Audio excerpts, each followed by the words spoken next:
Today, we're talking about this.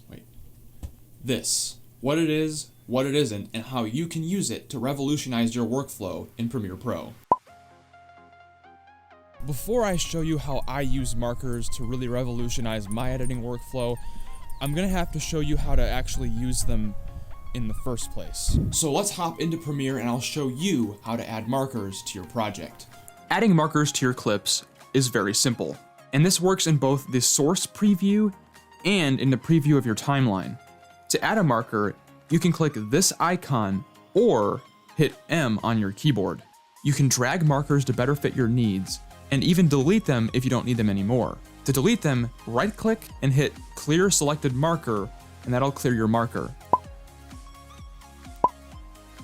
The first and most obvious use for markers is literally just marking things. Important points in your video. What I like to do is I'll mark the start of important facts or important information in that segment so I can come back later, easily find them, and cut out all the fluff. Other things I might do is I'll cut out areas that need to be cut out. So if I have a 5-minute segment but there's lots of pauses, ums and ahs, I might mark those so I can easily see them when I come back and do my second pass of cleanup, so I can clean up the video one heck of a lot faster without actually watching through the whole clip again.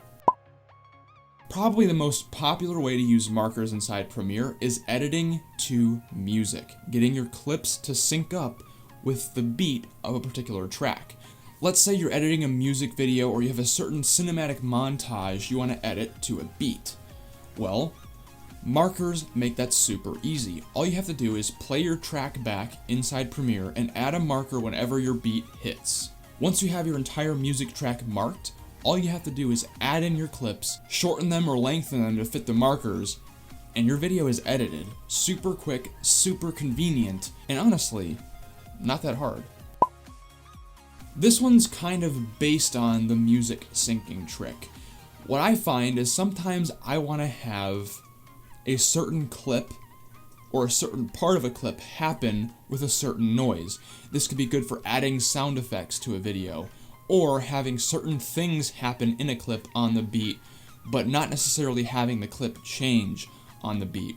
For this title reveal that I did for one of my wildlife series on YouTube, I wanted the claw rip to have a rip sound effect. What I needed to do was add a marker where that first frame of the claw rip appeared, and then find the beginning of a claw rip sound effect, add it there, and sure enough, it syncs up beautifully.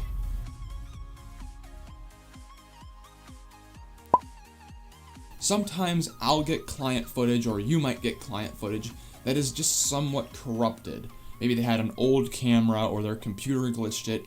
Whatever happened, the audio is several frames off. When an audio clip is messed up like this, you want to first listen to the audio without really paying attention to the video. Listen for audio clues that have visual representations. What I mean by that is if there's a very obvious "oh" in the speech, you can see their lips go "oh," and it's very easy to match up an "oh" with their lips saying "oh." Let's say you're fitting a voiceover to a stream. They want a certain microphone's audio to their video, not the actual native audio from their camera. They might have something like a clap or a snap, which will create a big spike in the audio waveform, and you can easily see on screen where that thing happened. You'll see the snap, you'll see the clap, and usually the sound hits right when your hands touch. All you have to do is go frame by frame, find where those hands touch, match it with the spike in the audio waveform, and the audio should be synced. In the case of this clip, I am just about to free handle a huge spider. So I'm sorry in advance if you're afraid of spiders. It's just kind of a thing that I do. So I had to open the jar to get the spider out. And opening the jar created that noise. That noise is very easy to hear, and you can even see it in the waveform in my audio. So I'll add a marker right there so I know where that audio point occurred. Now what I have to do is go back in the video and find the point, find the frame where that sound should be occurring. That sound comes from the jar being opened, so I need to find the frame right before or right at where the jar was first opened and leave a marker there too. In order to move the audio to where it needs to be, you're going to have to unlink the audio from the video. When they're from the same source file, Premiere likes to go ahead and group these automatically, so all you have to do is right-click it, choose unlink, and you can actually move them separately. Remember how I said that markers can snap? Well, they can also snap to each other. So now we know where the marker for the audio is, we know where the marker for the video is.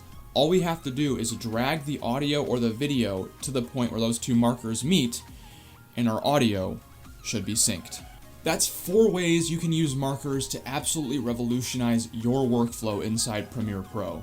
Let me know in the comments below. Have you found any ways to use markers that I didn't mention? Let me know, because it'll make my life easier too. That's all for today. I want to thank you so much for watching, and I will see you in the next video.